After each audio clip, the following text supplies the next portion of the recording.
10:31 this morning, East Mission Police discovered a suspected number of zombie attacks.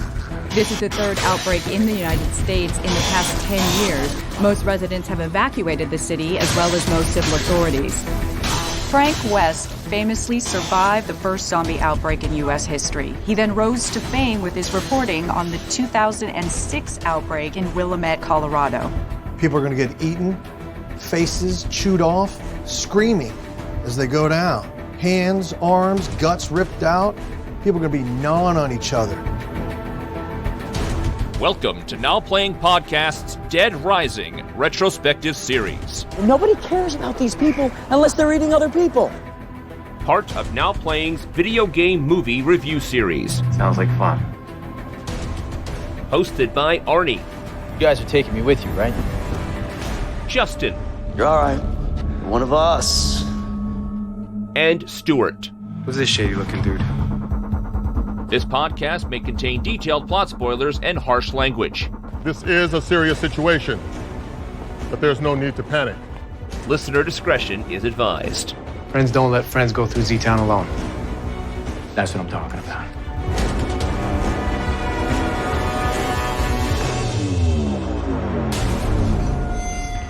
Today, we're discussing Dead Rising Endgame, starring Jesse Metcalfe, Keegan-Connor Tracy, Dennis Haysbert, and Billy Zane. Oof. Directed by Pat Williams. This is the Now Playing co-host who wonders, is this the end game for the arcade? Are we getting anywhere close? Arnie. Yeah, we're getting close, and this is definitely an end here. Stuart. And I feel like we're in less good hands. This is Justin. Yeah, let's talk about the end game of Dead Rising itself, because this quickie sequel, Crackle, it got whatever it needed out of that first movie and asked for a second one, and it was time to come out with Dead Rising 4, and nothing. This movie seemed to have done nothing. Dead Rising 4 seemed to have done nothing. There's no talk of any more games. There was briefly talk about turning this into a TV series that appears to go nowhere. 5 years later, I don't see that happening. They had to make these two at the same time, right? Kind of like Rave to the Grave and whatever that other Return of the Living Dead one was that doesn't have as memorable a title. Necropolis. Thank you. It wasn't at the same time. It was very quickly after the first one, but it wasn't simultaneous. Yeah, you would think it would be back to back, but in fact, again, different director this time, somebody else coming in to do some writing duties, new actors mixing with the old actors. It says to me that they couldn't maybe get everyone back, that Lipovsky was so busy after the success, he had to run off and make the live action version of Kim Possible, which is, I guess, a Disney spy show for girls, animated, that he made the live action adaptation. Yeah, no, Kim Possible was a big deal. Yeah. Okay. That's got to be a real step up for his career. And I'm not being sarcastic. Right. I mean, it might actually be mediocre. Yeah, I agree. That means somebody at Disney saw Dead Rising Watchtower and went, him. That's what we need for our tween. Yeah, but Hornswoggle is playing Kim Possible, so I don't think it ended up very well. Yeah, it's strange with this being a direct sequel to the movie we just watched. The games are kind of going ignored at this point. You know, the world we're in these movies is based on at least the events of part 1 and somewhat of part 2, you know, with the lore there. But by this time, part 3 had been out. And, you know, I don't think there's any mention of part 3, which is in like a pseudo Los Angeles, being talked about here, except we see it on screen being played here. And part 4 will be coming out soon, and that's just a return to Frank West going back to the original shopping mall area. So the games can just kind of be tossed out of this movie world at this point. Yeah, and Rob Riggle is not here to continue that character. Those bits, the news section interjections, must have been something that Lipovsky loved that this new director said no to. Or maybe Rob Riggle just said, I don't need this. But director Pat Williams, I mean, this guy is also a success. It looks like he's doing a lot of Hallmark Christmas movies, and do not underestimate the power of the Hallmark Christmas movie. He's done Love in Winterland, Wright, Write, Before Christmas, Christmas bells are ringing. So you're saying he's used to making a movie over the course of a weekend with $20,000. Yeah. He also was behind a sci-fi channel show called Continuum, and half the cast of that show is popping up in this. Like they had an off day from the set and said, okay, we'll do Endgame. That was a big show, Continuum. It went on for many years. I know people who like it. I never watched an episode, but... You're killing me with these... I mean, it's true. I guess I'm just out of touch, but you're like, Kim Possible. Everyone knows that. Continuum. That was huge. Okay. I mean, I guess. I never saw an episode of either. And here, the screenwriting duties, part of it is Tim Carter from the original, but they also brought in Michael Ferris, who we just recently talked about. He wrote David Fincher's The Game, The Net, Terminator 3, and yes, Catwoman with Halle Berry. So I'm thinking this one's going to be funnier, at the very least. I mean, that's the hope. Hey, the director was also the cinematographer for Police Academy, so yeah. All right. Is Michael Winslow going to pop up in here? Maybe he did all the sound effects and we don't even know it. No, but Billy Zane is. And I checked. I'm like, how did he wind up in this point? The truth is, after Titanic, there was nothing for him. They left him on that iceberg. And he, just hasn't been working in legitimate movies. This is actually a step up from the crap he had been doing. I kind of hear he's an asshole, and as I've said many times on the show, people just don't want to work with assholes. And if you're not a huge box office draw, and you're a jerk who's late to set, you're going to end up in things like Zoolander 2. Yeah, I suppose that's true. Or things like Dead Rising Endgame. Only one scene, so I wonder, did he not show up on set enough that that's all they could film? Billy Zane is one of those guys that he feels like he's had a bigger and better career to, I think, guys our age. Maybe it's just because of the name recognition. Because when I was talking to my son Tyler about this, I was like, oh, and Billy Zane makes an appearance. He's like, who? I'm like, oh, okay. He was in Titanic. He's like, oh, okay, yeah, that guy, whatever. So he's nobody to the next generation. Yes. We really should cover the Phantom and let everyone know his real talent. I mean, we covered him in Critters and Back to the Future. I mean, we've had our time with him. Back to the Future? Yeah, he was one of the background baddies. Wow, no memory of that. And we covered him in Now Peaking. I mean, a lot of Twin Peaks episodes. That's probably where I best know him from. Yes, he did take Audrey's virginity. See, I'm saying our generation solely. Billy Zane was a Gen X star, and that's it. Yes, I agree. It's a smell by date, and it's long past. So, Arnie, let's find out what he and everyone else does in this movie. Give him the plot. I'm surprised how strongly coupled this one is to the last one. I never expected that, as I mentioned at the end of last show. And a lot of the problems I have with the last movie are, why the hell are they doing this? My plot summary has roundabout answers. Okay, well, that's sounding like some good developments.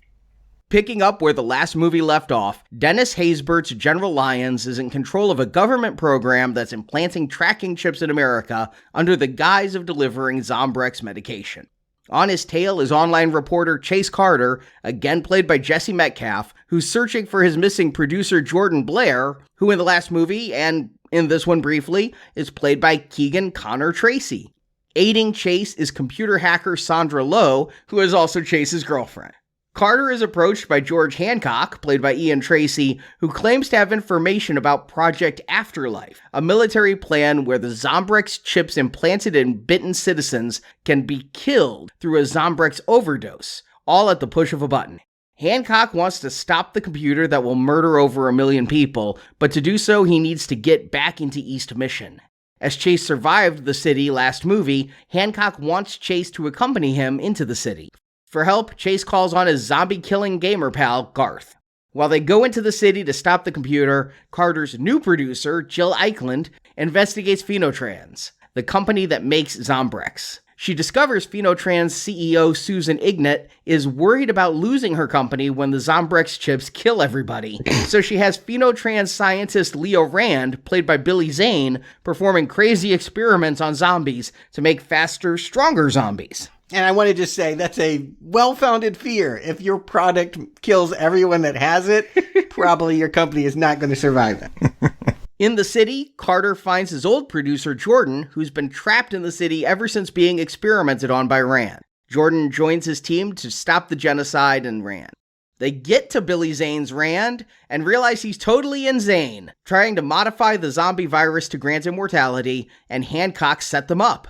Hancock kills Rand, hoping to get the immortality virus and sell it himself. At the mainframe, Sandra succeeds in stopping the hack as fast, strong zombies infiltrate the lab. They escape by helicopter just as General Lyons bombs the building, destroying all evidence of Rand's testing, and the military kills Hancock in the tunnels beneath the building as credits roll.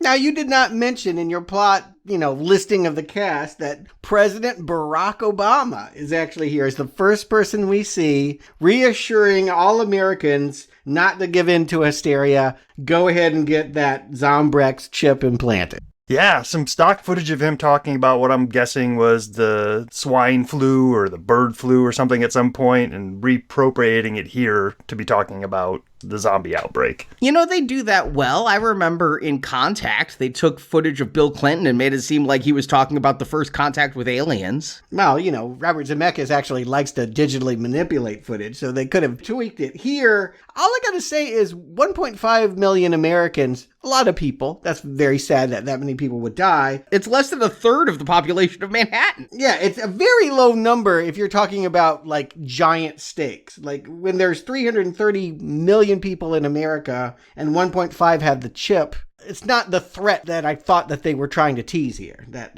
the idea that now that it's mandatory that everyone has one, everyone would be under surveillance by the army. Everyone would be under control. We'll find out the eventual plot is everyone could be killed. With a punch of a button, you could drop dead because they could give you an overdose of zombie. In opening with this footage of President Obama, really, we talked about it in the last movie, how it's in hindsight of more recent events, this movie takes on new meaning in a weird way. Mm-hmm. And just thinking about how this movie couldn't have been made over the last year or so, because, we couldn't start with footage of the last president talking about a virus, because it would just be, we'd have footage of a denial at that point. It's oh, don't worry about it. This thing will go away in April. But that would actually possibly work in this movie too. Help with the government conspiracy. Yeah, it could. Yeah, here's somebody that's saying we have, if not the vaccine, we have a way of helping people that are afflicted. And then we have cutting away from all of this,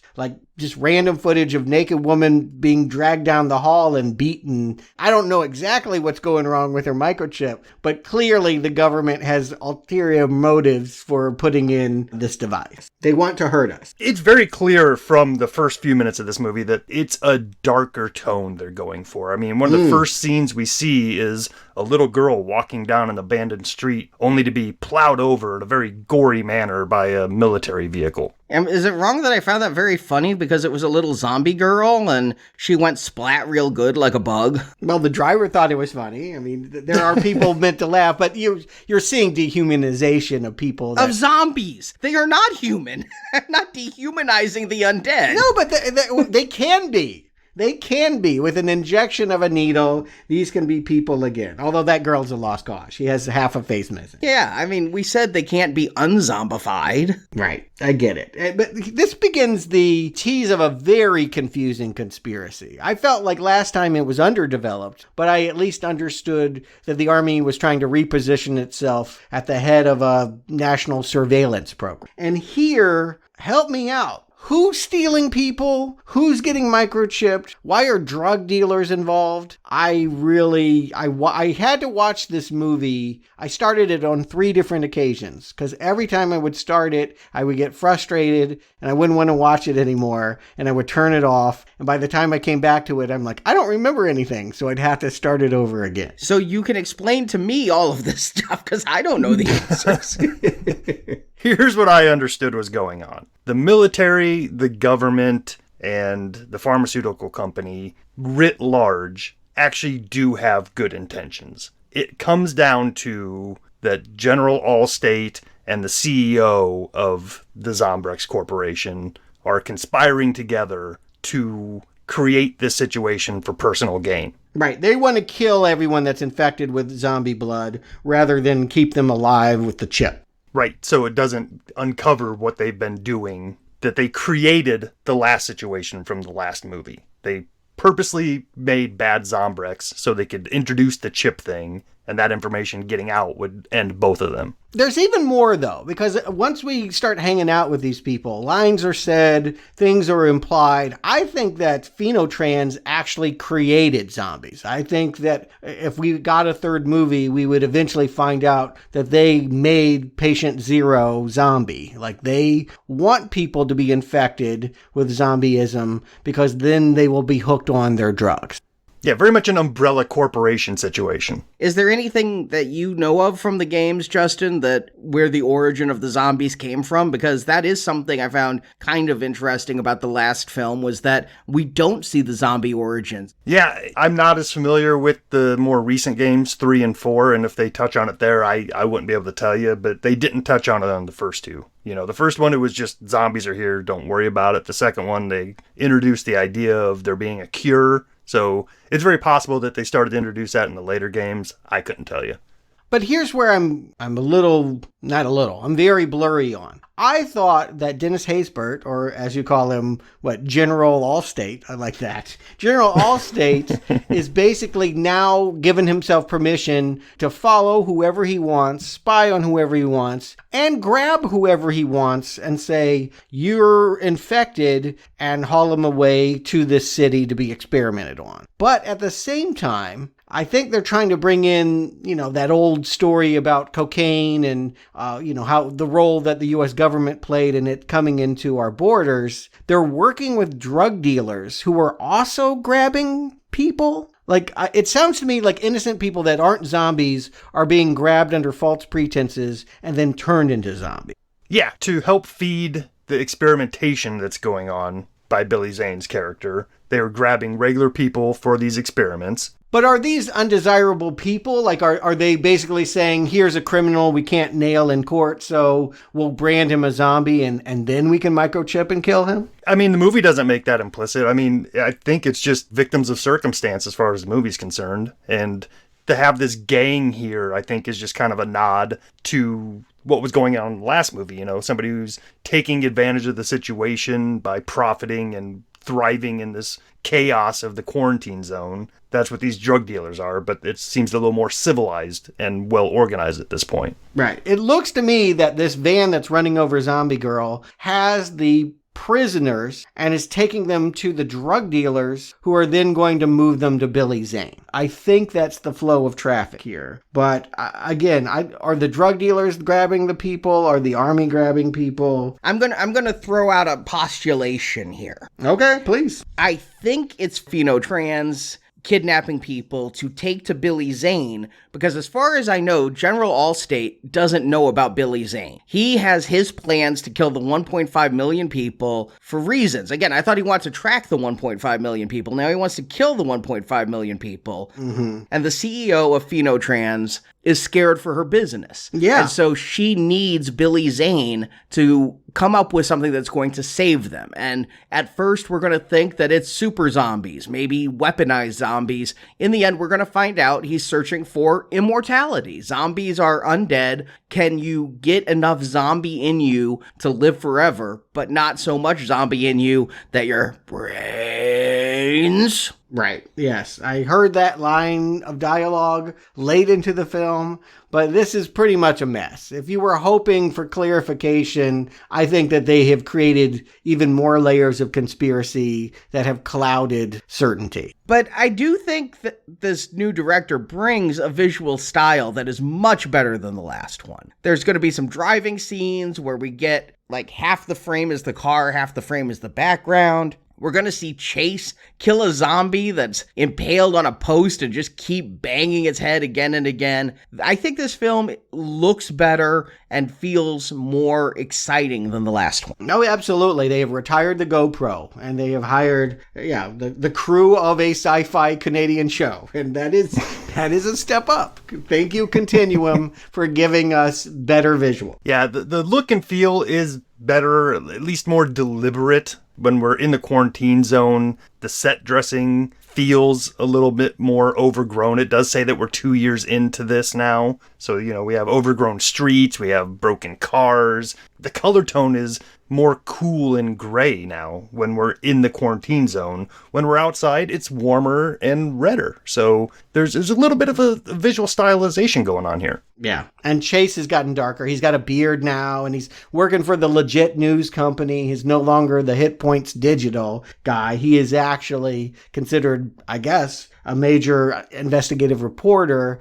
one of the only few people willing to risk his life by going into this cordoned off city, same one as last time. He's getting footage of basically General Allstate and the drug dealers killing people now that is so hot that his network doesn't want to air it. He is getting too close to the corporate enemies. He's basically shut down. After this opening and these action scenes, he gets out with his camera and they say, we're not going to put this on the air. Yeah, we get some scenes and exposition of, talking about the legality and making sure we're doing our journalistic due diligence before we break something like this. So getting a little in the weeds over a zombie movie, but I can appreciate it to a certain degree that they're at least setting up stakes, and we understand why Chase would be a wanted man.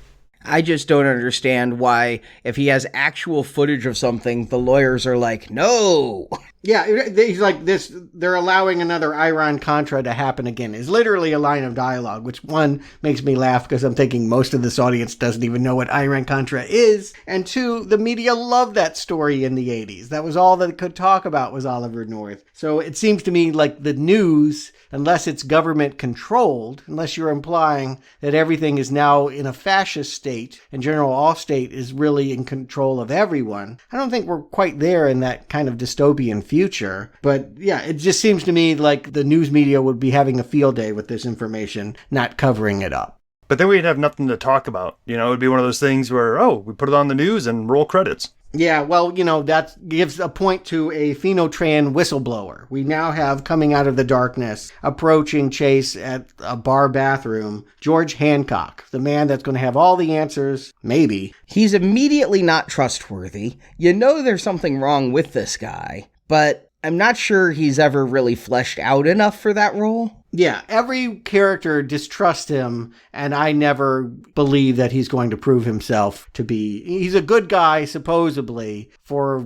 90% of the movie. I'm waiting for his turn, and it will eventually come. I needed him to be running this whole time in a business suit. Like, he was literally run out of his office, and he's been on the run ever since. But he's, dressed like it was Casual Friday at the office this whole time. Yeah. I think the days of suits are over, right? But my problem with Hancock is he fades into the background for so much of this movie. He is the inciting incident for this big investigation, but there are so many characters that are going to come into this, I lose track of Hancock's thread before the end. There are too many characters, period. This movie makes a terrible decision in saying where one character might explain something, let's have 5. I can't tell you how many names I wrote down only to find out that they never... how many blondes are in this movie? There are 3 blonde women, and they all kind of look alike. One's a henchman, one's the head of the Phenotrans, and one's in the news media. I, again, had to watch this movie 3 times to figure out who was who.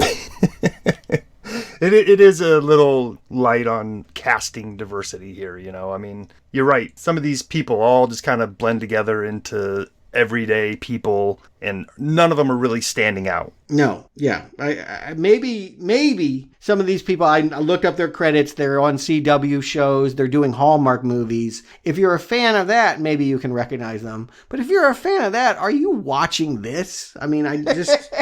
I don't know. We finally get to what the fuck is Afterlife? They've heard all these whispers about Afterlife. Well, I want to remind you, it was the name of the 4th Resident Evil movie.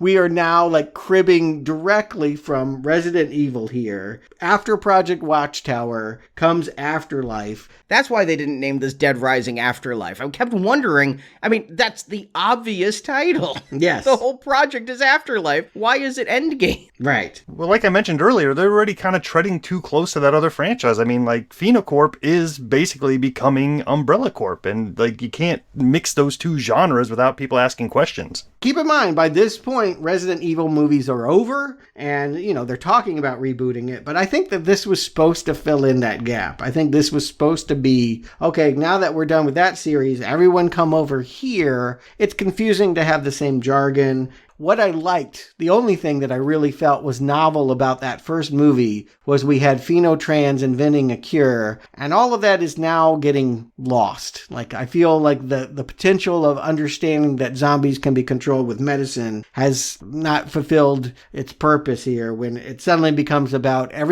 supposedly everyone is microchipped and can be killed by the army. And that's going to be a new ticking clock. In 24 hours, you're all dead. And like you guys kind of brought up earlier, it's almost a who cares situation. I know it's, 1.5 million people, but this is also a universe where we've had multiple zombie outbreaks. At some point, the general public is going to be like sick and tired of it. And it's going to be, just look at real world. Like, look how fast the majority of Americans got over the idea of COVID after just 3 months. It's like, well, yeah, if we just kind of, do what we're supposed to do, we can get over this quicker. But in a movie universe, I can see how people be like, you know what, if it's just 1.5 million people to end this for once and for all, I say do it. Yeah, I feel like they needed to draw the line more directly that the government was choosing who lives and dies and was saying that undesirable people we don't like, maybe for their political stance, I don't know, name it. Give me a reason. We're going to have them chipped and killed. And that's how we execute justice in this post-zombie world. It's just so confusing to me because they chipped the bitten. So, because theoretically, that's all that chip is there for, is to help you not zombie out if you're bitten. If only 1.5 million have been administered, they're obviously keeping it to a small sample. It's not going to stop the zombie outbreaks because you're killing those who are in remission from zombieism. Right. So what is the point of killing 1.5 million people? The only way I could go with this is he's a madman who wants to be a mass murderer, but that doesn't make any sense either. Yeah, I feel like we want to be able to understand General Allstate's plot, and it just remains garbled. It's, again, I like your expression hand-wavy, Justin. It's like, yeah, you kind of get it, right? It's bad. It's the military. It's conspiracy. Like, whatever. Like, we're not going to get into that. These are the bad guys. Chase is the good guy. We now have to have him lead a team. He's the expert into breaking into East Mission, Oregon now. He will lead this whistleblower to a bank of servers where this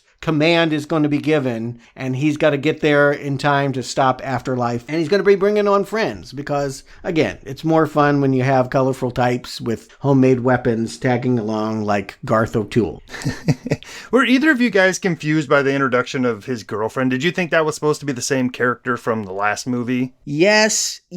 I wondered. I liked Crystal last movie. It seemed like they were hooking up last movie. This person is asked, aren't you his girlfriend? And she says, off and on. I'm like, did she drastically change her look? I had to look. I'm like, that's not the same actress. What is going on? And I'm disappointed it's not Crystal coming back. Yeah. Yeah, so many actresses look the same in this. And again, she kind of looks like Jordan, too, who doesn't look like herself anymore because of all the experimentation. It's just identification in general is a general problem for me. Throughout this movie, I don't get the conspiracies. I don't understand and differentiate the characters. It's really confusing. Help me know why Garth is here. Is he a character from the games? Yes, I think.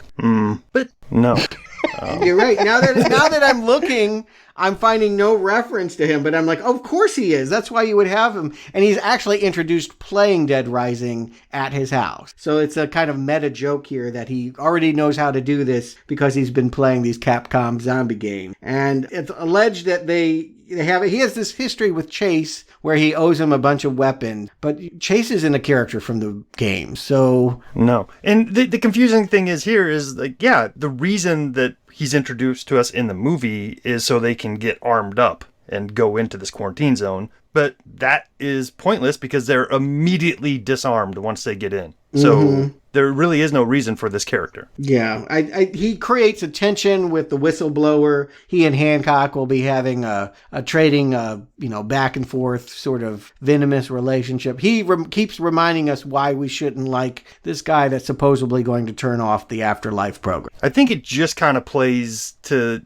if I'm being charitable, it plays that, like, in this world, this has been going on so long that there's people who, are on the outside, who have knowledge of how this thing is played out and can help you out if you're going into the quarantine zone, because it has been 2 years. So, think about it. After 2 years, it's kind of just commonplace. You don't go over there, but if you need to, there's some guys that can help you out. Yeah. Here's the thing. I like the idea of going through a zombie city, and the fact that Chase is the guy because he's been reporting from there for 2 years. That works for me. Bring your friends along. Have them be as differentiated as possible. Help me out with that. But, the movie last week also had someone on the outside. It was Jordan who was reporting. I find it very irritating every time we cut outside of the city and have to hang out with Jill, Jessica Harmon's character, where she's running around trying to, there's this guy named Smith that's trying to shoot them, and she's running from him, and she's approaching the CEO of Phenotrans and then getting information from her guy.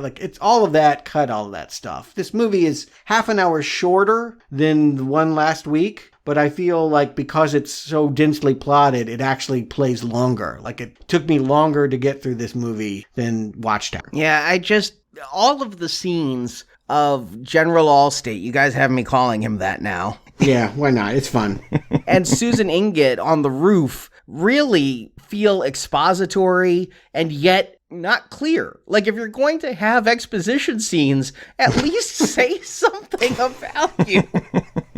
She talks about she's worried about her company because, again, like we joked about, he's killing everybody with her product and she loves her company, but you're not even teasing the upcoming reveal. Yeah, and again, she has this henchman that's standing there and he'll eventually go and run and tell the TV producer who's talking to her boss. Again, too many characters. Who cares about any of this stuff? We need to stay focused on a 24-hour mission through a zombie city with Chase leading people through underground tunnels and presumably exciting scenarios. Right, and we haven't really stated what their mission is. They're going into the quarantine zone to infiltrate a server farm so they can upload malware. Only the whistleblower really knows how to work it, but for reasons, Chase's girlfriend is also a hacker, and she's gonna do something to the system as well. It's a strange division of work in that the one guy that understands Afterlife is not really going to be the one to stop it. Yeah, he's not in IT. He has to call somebody. Couldn't you just send an email that says,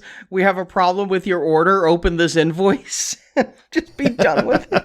Why would you put the banks inside surrounded by zombies anyway? I guess it prevents other people from getting to it, but it also means you yourself can't really control what's happening. But again, the whole lab, the whole experimentation, Phenotrans' whole reason for existing is also in the same building as the server farm. So it seems like they've really chosen a bad location to be doing life-saving work. Yeah, some bad corporate decisions have been made. I could draw a line. If they were doing experiments there and it's surrounded by zombies, couldn't the zombie outbreak in that city have taken place because of Billy Zane? They didn't mean to surround it with zombies? I guess, but wouldn't at some point Billy Zane get a chopper and then go to a different lab, one where he's not constantly in threat of being attacked? I guess it provides a cover of secrecy, but at the same time, if what he's working on could potentially end death and make everyone immortal, I think you want to give him a little bit more protection. I think you want to have him work in a compound where he's protected and, treated well. Like he worked at Google, you can bring your dog to work. You can eat gourmet food. This seems like a bad work environment. I just want to say I'd be really mad if I were inventing the cure to save humanity inside a hospital overrun by 15,000 zombies. Right, it would have played better if this whole building was like a secret oasis inside this quarantine zone. Since nobody's supposed to be getting in or out, it's why not have this really nice office building that is completely free and protected from the rest of the quarantine zone, you know? But no, it's just another rundown, dilapidated building inside there. So it doesn't make sense for all of their eggs to be in this basket. We're talking about what their plot is because we know it, having watched the movie and done the plot summary. But all this stuff we're talking about immortality isn't revealed until like the last 5 to 10 minutes of the movie when Billy Zane actually deigns to show up. Yes, it should be said that he's the special guest surprise at the very end. They're saving him for whatever reason. They even hide his name in the credits, so when you get there, you're like, Billy Zane! Or you go, who is that fat guy with the bald head and mustache? But what I could just not get out of my head during his scenes, my initial reaction was, is that Clint Howard? Are we watching Blood Rain 3 again, where he was trying to get immortality out of vampires? I didn't recognize Billy Zane with the mustache.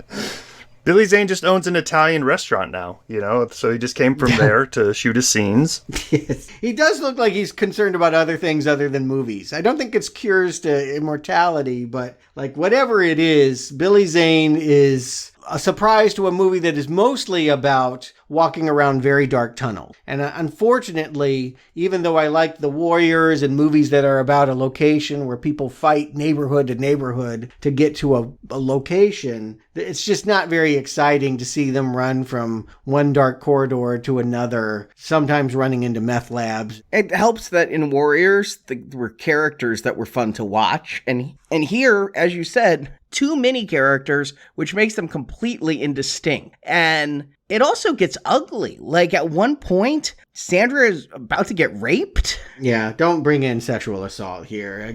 Where's the fun? No one, even now, the fights are more violent. They're more graphic and gory. I don't feel like they're more fun. I don't feel like at any time we're having a trip to Zombieland. And I just don't get why they're not going for that. I don't understand why they think that grimy and dingy is a better vibe than humor. I think it might be a product of the time because, I mean, even though I didn't play Dead Rising 3 too much, I mean, I walked through it a little bit to get a feel for it, but that was one of the big complaints of that game is that it had lost some of the brightness and some of the fun aspects of the first couple games, and it went with a really darker tone. And that might have just been because that's where zombie movies were 5 years ago. I guess, but to me, in my mind, zombies got sillier. Like we had treated them with such seriousness for so long, it was time to have our laugh on. And I guess, don't get me wrong, if they could make a good, serious zombie movie, more power to them. But if you know you don't have the budget, and you know you don't have the actors, and you know you can't scare people, what other choice do you have than to press that button and do camp? Like that to me is the obvious final solution for how to solve the problem of a stupid B movie. Yeah, I mean, so much of this middle part of this movie is just our gang walking through dimly lit tunnels, corridors, and parking garages. Yep. I just have to think that is actually the studio parking garage. Like, if you looked in the background, you'd actually see the cast of The Flash walking around.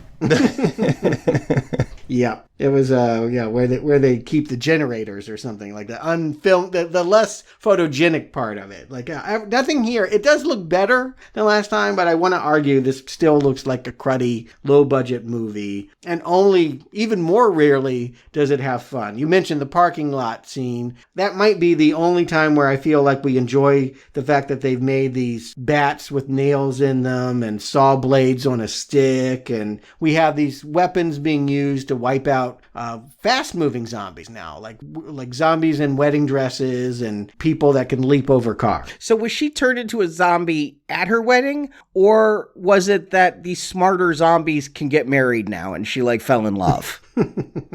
I you know what? I wish we could have followed that storyline. It would be more interesting. But you get what I'm saying. Like, this reminds me sort of the school, standing on the school bus scene from last time and Bonzo the Clown and all of that. But it just, they try to play it too straight. Garth gets bitten and it's supposed to be sad that Chase has to put a pickaxe through his head. And I'm like, no, I don't think sad is what we want to feel. I do like the scene, though, where Sandra kills the zombie with that car flare, the burning through his skull. That was a little inventive and it looked decent-ish. this part of the movie does have a little bit of tension to it, but as Stuart said, we're killing off a main character already kind of unceremoniously and for no reason, a guy that didn't need to be introduced and now he's being killed without reason, so really not feeling much there. 2 scenes previous to this, we have them confronted with the gang that's been working with the military on the inside, and basically those guys all get killed, so there's going to be nothing that comes out of that plot line. It's a whole bunch of stuff just thrown up on screen without any payoff. It's just there to be fodder eventually.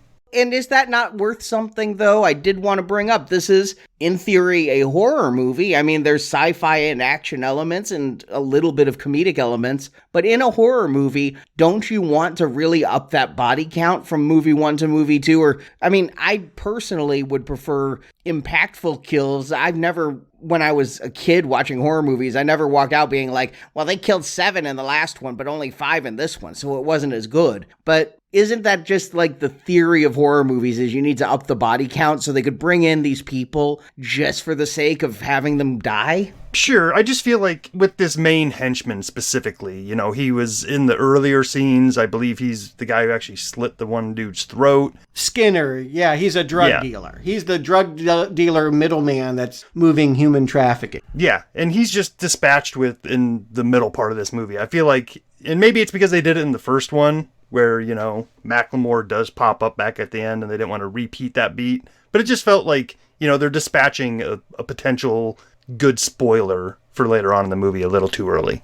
Eventually, through all of this fighting, we end up on an escalator, and Chase is eventually reunited with the person that he's been tormented about disappearing for the last 2 years. Jordan, the camerawoman, looking very different because she's been experimented on by Billy Zane for the last 2 years, somehow escaped captivity but didn't leave the city, and is now here to help them go back to the server farm / secret lab. Yeah, it definitely felt like the same building. When they find her, she's catatonic, so I took it as she was able to escape, but she's not in her right mind. She is not happy to see Chase, She just kind of stands there, and it's not until he riles her up with the mission to go after Zane and to stop the mainframe that Jordan starts to come out of it, but she's still a little animalistic. She's still a little bloodthirsty and wants revenge for what happened to her more than the person who we saw last film coming back. Oh, okay. And here I was just thinking it was bad acting. Okay, you might be right. That might be a choice. That might be her saying, I'm not the character that I was. It's not very fun to watch. I'll make that case.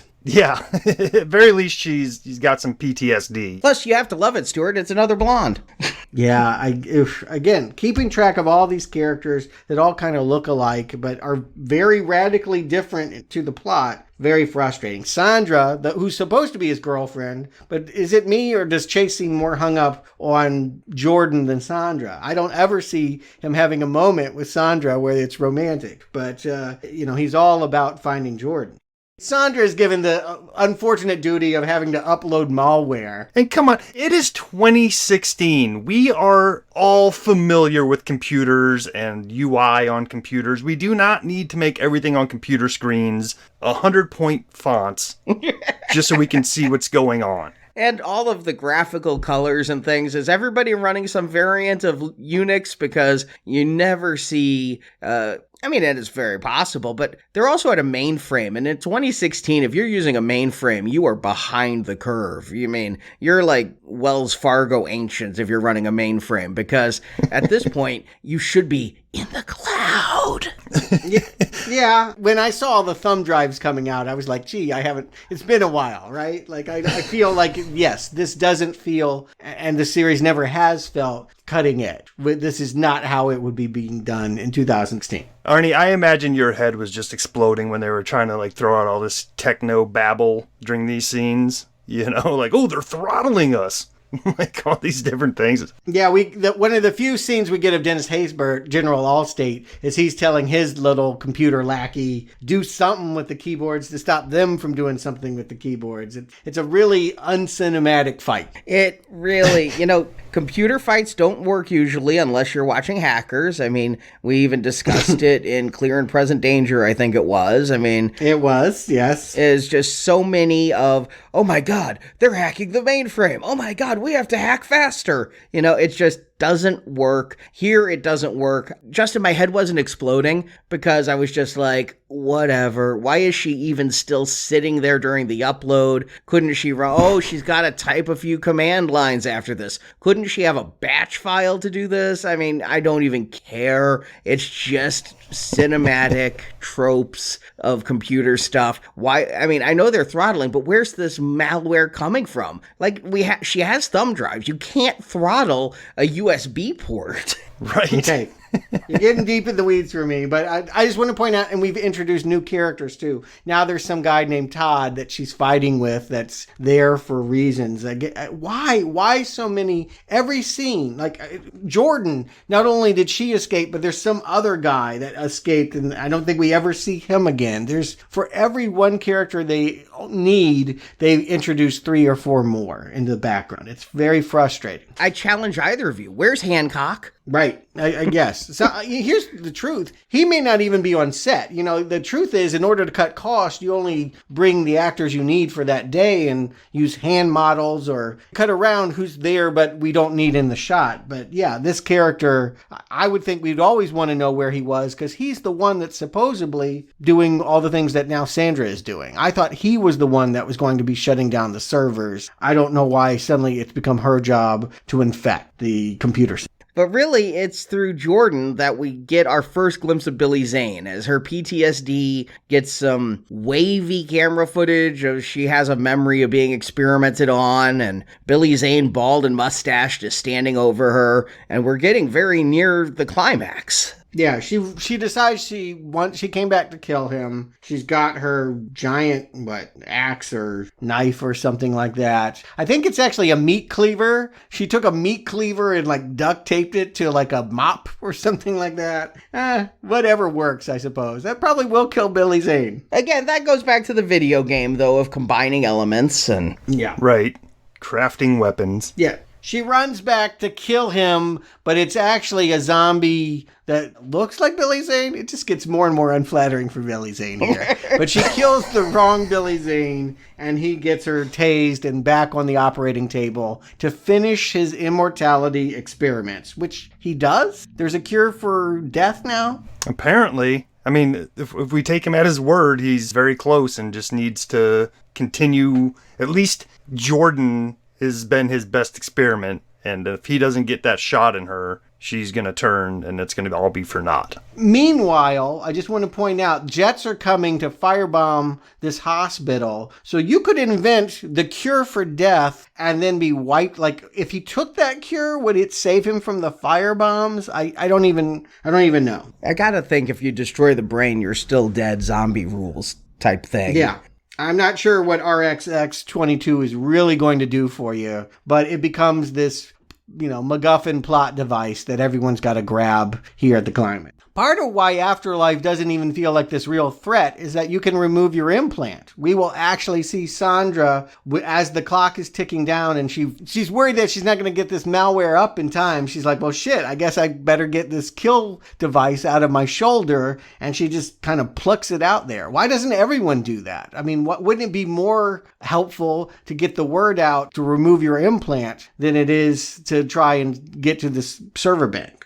But then aren't you going to turn into a zombie because you don't have the drug? They don't have the injections anymore. Without the implant, you're going to zombie out. So dead one way, dead another. That's true. And we do know that Sandra, I think she might be a character from the video game. She mentions having been at a previous outbreak in Fortune City. And I don't know, she said enough about her backstory that I felt like we should, if you were a game fan, go, oh, of course, that's why Chase would want to date her. She's the hot Lara Croft of Dead Rising. Well, she's definitely not the main character from Fortune City, but she may be somebody in the story mode to some degree. But yeah, I've always had a problem with these implants. Even in the first one where they're showing them put them in, it's like, that just looks skin deep, if you're going to do an implant like that, make it somewhere in the cortex of somebody's brain that they can't get out.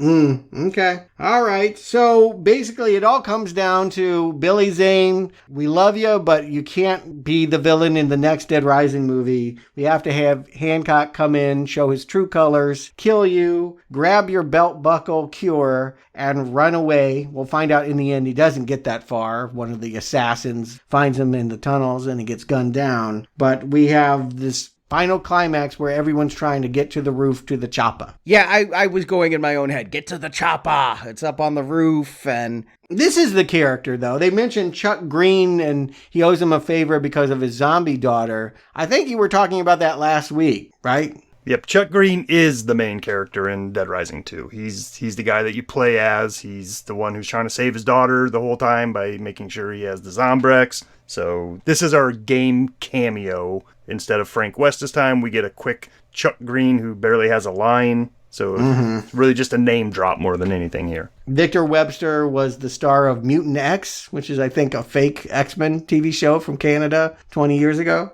it was the X-Men TV show until Marvel said, I'm going to sue you because you don't have the rights to an X-Men TV show, Fox. And so they just named it Mutant X and changed character names and went away. How appropriate that a fake X-Men is now in this fake Romero movie. But okay, everyone gets on the chopper and gets away, and that's pretty much it. I'm left questioning about, I guess no one died from a overdose of their implant, but what's going to happen with immortality and what have you? I guess that got left in the basement, right? Like, when Hancock got gunned down, the people that killed him had no idea the value of what he was holding. They left. Yeah, because the military firebombs the building, and then we get that scene that says 93 minutes later, and apparently the sub-basement is immune to firebombing, as it's merely dark and wet, but not burned to crisps, and there's bodies all around, and somewhere down there, Hancock he's running around, and they just shoot him. They don't know who he is. They said they're going to come back for the body later. They just shoot him. Yeah. Matter of fact, they said somebody will eat him, so they're not even concerned about him or what he had. So if there is to be a follow-up to this movie, I suppose that could be a plot line they pick up on, is that the cure to all this is somewhere in a basement hallway of the quarantine zone. Or in the belly of a zombie. Good luck finding that. Well, there's no Dead Rising 3, but Justin Stewart, do you recommend Dead Rising Endgame? Justin.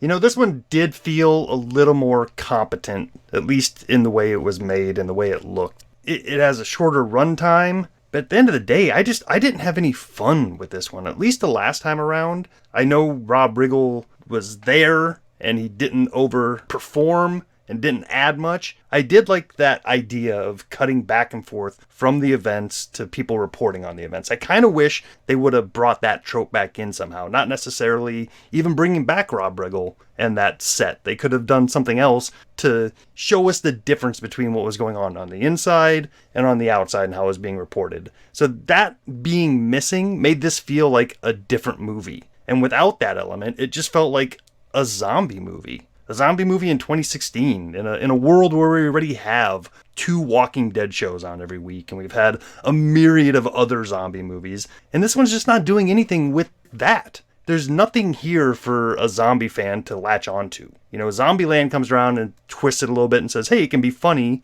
and still be scary. This one is just falling back into, it's zombies, and here's a plot that you can kind of maybe understand, so just have fun watching it. Because it really kind of just drops the idea of this being based on a video game. You know, I mean, we get a few things here and there, but the last movie, they were throwing nice little things on screen to remind us of the game. You know, we had the Mega Man bot helmet, we had the drinking of the orange juice, we had the creating of weapons. And here, it feels like an average made-for-TV zombie movie. So if I was going to watch one of them again, it would be the first one. And that time, I recommended it slightly to fans of the video game series. I can't even do that for this one. If you're a fan of the game series, I don't think there's much here for you. So this one is a not recommend for me. Stuart. Yeah, it's dead sinking. This is going in the wrong direction. This is worse than the movie last week. Even though there have been some cosmetic improvements, in the end, the overall entertainment value is sinking. And why? Because there are too many characters, too much conspiratorial plotting,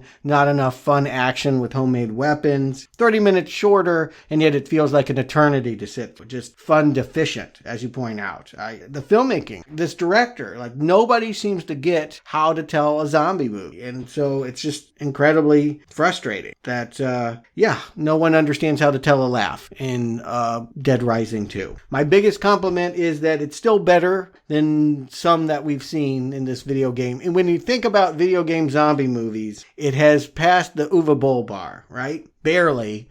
But I feel like House of the Dead and some of those that he made were just so unprofessional. This one treads water above it. Maybe on the level of House of the Dead 2, but not quite House of the Dead. But even House of the Dead 2 is nowhere where you want to be. And so that's a strong not recommend. Wasn't House of the Dead 1 better because it had like the spinny camera stuff? You might have thought so.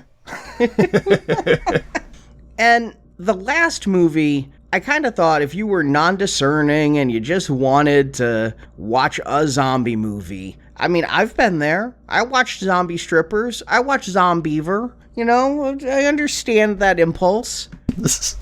This is better than those. Well, yeah, they have strippers and beavers. Like, where is that in this movie? We did get some TNA. They have a zombie in a wedding dress. That's it. But I'm saying the last movie is, better than Peel. But this one, I came in and I'd looked at Wiki just to see who was in this. And I just saw the line that IGN said this is so much better than the last one. And my hopes came in high. Like, the last one was almost a recommend. And this one's so much better. Please, yes, give me the movie I can recommend. Sorry, IGN, you are dead wrong. Dead wrong Endgame. I mean, this could be better if it wasn't so confusing. I think that there are the bones here of a good movie. And maybe it was just because it was rushed. Maybe it's because they're like, we want one out next year, and we've announced this 3 months after the first one came out. You have 6 months to write, produce, cast, direct, edit, and release this movie, and it just comes out like this. Whereas, as you say, Stuart, so many redundant characters, one rewrite and you consolidate that. That's what you do in a rewrite, is you look and see, okay, what characters do we have doing the same thing? Let's just merge those and pare it down so it's an understandable crew of disparate personalities. And here, it is really tricky to keep track of who's on screen and why is anyone doing what. Why does General Allstate want to kill 1.5 million? Why does Billy Zane think he has a cure for immortality with zombies?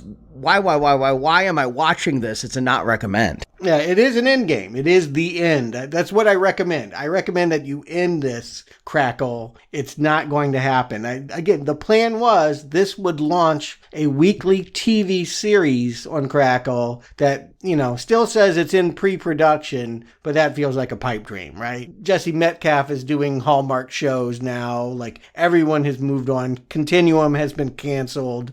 I just don't see that this talent, air quotes around that, is going to come back 5 years later to do a TV series continuation for a movie no one likes. Well, keep in mind, there was Tremors the series many years after that movie, but also I had to look to see if Crackle itself was canceled. I'm like, is Crackle still on the air? It is, but I wouldn't have believed it. I've never heard of it.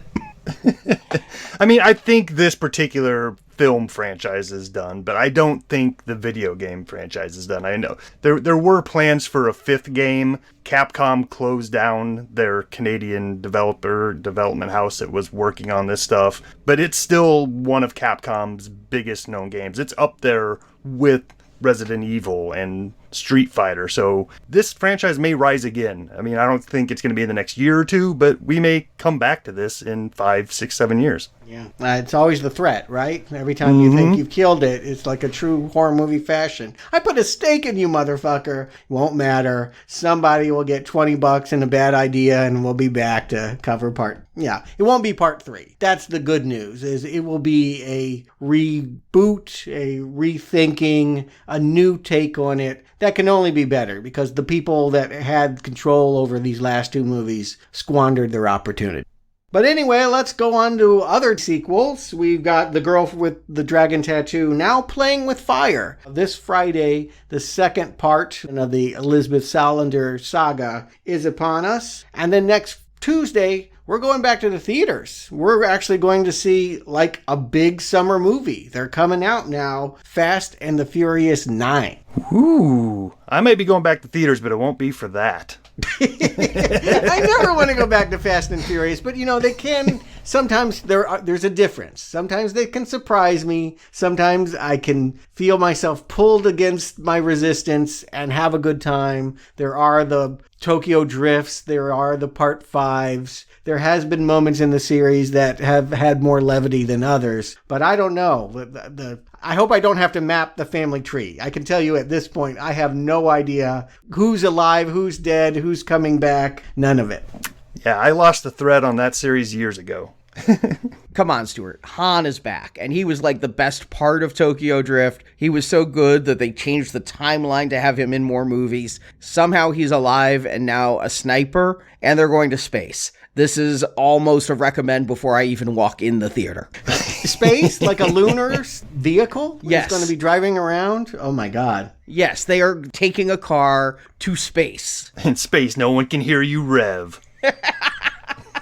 John Cena is somehow related to Vin Diesel. Brothers. Hopefully it goes better for him than The Rock did, who has been jettisoned into the, the spin-off series. Well, that will be next week. And again, please join us this Friday for our donation series. We greatly appreciate your support. Everybody here is just so thankful for our listeners who choose to support us. And before we go, I want to congratulate the winners of our Indiana Jones Blu-ray giveaway. Know that was exciting with the, I feel old, 40th anniversary of Indiana Jones. But if you didn't win that, we've got another giveaway starting right now. We're giving away 5 digital download codes for The Misfits. Is that also having a 40th anniversary? I haven't thought about that band in a while. It's a brand new action heist movie starring Pierce Brosnan, Hermione Corfield, and Tim Roth. Oh, okay. Tim Roth, he was in Twin Peaks. That's, I think, the last thing we covered him in. I'm aware. Yeah, okay. You know what? Never judge a book by its cover. I haven't seen anything about this. Okay, we're giving it away. It's a free movie. Directed by Rennie Harlan. In the film, Brosnan leads a group of modern-day Robin Hoods as they pull off the heist of the century. And thanks to our friends at Paramount Pictures, you can win one of these 5 download codes. You just subscribe to our In Focus newsletter or join our listeners group on Facebook. And if you do both, you're entered twice. And we will announce those winners on July 2nd. So good luck, and then come to our Facebook group and let us know if you recommend The Misfits. And Justin Stewart, thank you for joining me. And until next time, power this down. It is game over. You've done well, General. Public pressure has worked exactly as you predicted. I believe we've helped the Congress and the press better understand their priorities, sir. I have the go order in my hand. You have your green light, Lions. Yeah, are we done? Almost. Thank you for listening to this episode of Now Playing Podcast. Put down your phones and run for your goddamn life. We hope you've enjoyed the show. You did your best. More than most people would. Come back to NowPlayingPodcast.com each week for another new movie review podcast. We're not going to get 1 million+ hits talking about tents. Also at our site, you can find hundreds of other movie reviews, including Star Wars, A Nightmare on Elm Street, Independence Day, the Avengers films, Back to the Future, Batman, Superman, The Fast and the Furious, and more. If you're knee deep in shit, you should be happy it's not up to your neck. But you're still knee deep in shit. Now Playing Podcast is a show without any sponsors or ads. We rely on support from listeners like you to keep Now Playing operating. But I'll tell you one thing, talking to us ain't going to help you at all. You can donate to the show and, as our thank you, receive bonus podcasts. Over 150 bonus movie reviews are available to choose from on the Now Playing Podbean page, including Alien, Night of the Living Dead, Jurassic Park, Ghostbusters, Indiana Jones, Lord of the Rings, Psycho, Troll, and more. Find a full list of available bonus shows at nowplayingpodcast.com/donate. You gotta hold on to your friends. They're not easy to find. You can also join the Now Playing Patron campaign through our Podbean site. Patrons of $10 or more get a new exclusive movie review every month, plus even more perks. Find the details on our website. I need a favor, but it's dangerous. You can help us out by leaving us a 5-star review on Stitcher, Podbean, iTunes, or your other podcast store of choice. Great. What's your name again? You can follow Now Playing on Facebook and Twitter, where we post announcements of new episodes and where the hosts post movie mini reviews. Links to our social media pages are available on our homepage. Come on, follow me. Now Playing Podcast is produced by Arnie Carvalho. I'm king of this shit. Associate produced by Jason Latham. You hacked his personal schedule. Now Playing is edited by Arnie. Just make sure you finish the job. Now Playing credits read by Brock. If he doesn't talk, leave his body by the junction. The opinions expressed on Now Playing are those of the individual hosts and may not reflect the opinion of Venganza Media Incorporated. Well, don't you think the American people deserve to know the truth? American people don't give a shit. Venganza Media Incorporated is not affiliated with the motion pictures reviewed or otherwise referred to herein. All movie clips and music included in this podcast are the intellectual property of their respective copyright holders. They are included here for the purpose of review and no infringement is intended. The lawsuit here would bury this network. Now the lawyers tell us what's news. Now Playing Podcast is an exclusive trademark of Venganza Media Incorporated and may not be used without the expressed written permission of Venganza Media Incorporated. All rights reserved. This is your chance to tell your government how you feel about being abandoned. Now Playing is a Venganza Media production, copyright 2021, and no part of this show may be reproduced, repurposed, or redistributed without the written permission of Venganza Media Incorporated. All rights reserved. Xenotrans. Stay human.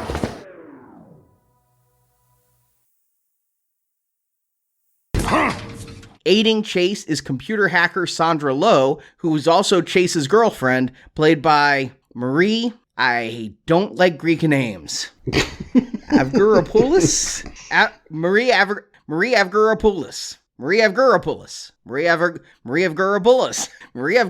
Marie is Chase's girlfriend.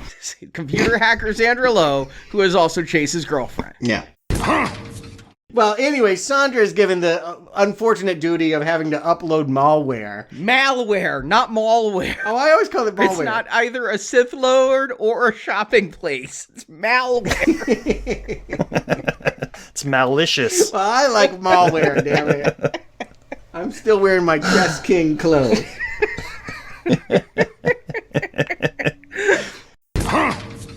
At this point, you should be in the cloud. Yeah, I as someone that uses the term malware, I don't know if I get to poke fun at the technology use, but I thinks maybe I'm not going to get this malware up in time. Is it malware? Malware.